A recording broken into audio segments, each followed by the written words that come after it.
Throughout the 1850s, there were two issues that were very contentious. Obviously, the first is slavery, and the second was the issue of states' rights.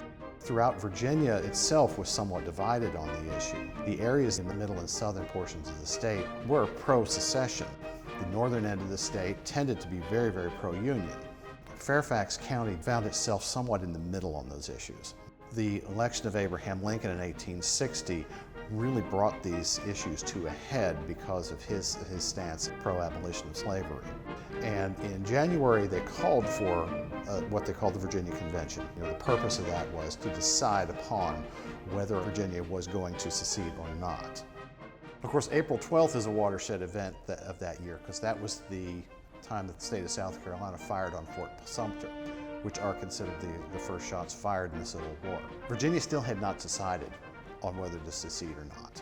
On April the 15th, President Lincoln issued his call to raise 75,000 troops in order to put down the rebellion that had just started in earnest in South Carolina. And on April the 17th, immediately following that, the Virginia Convention voted to secede.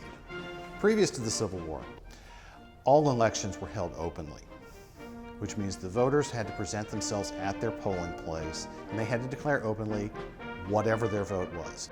Obviously, one of the problems that can occur with an open vote, when everybody knows how everybody else is voting, is the issue that voter intimidation can take place. There are numerous mentions in there of specific acts of voter intimidation throughout Fairfax County.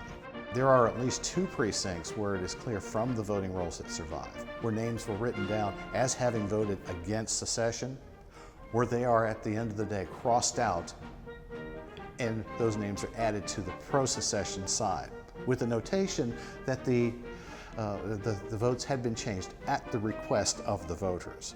At the end of the election, it was a clear 76% voted for the secession.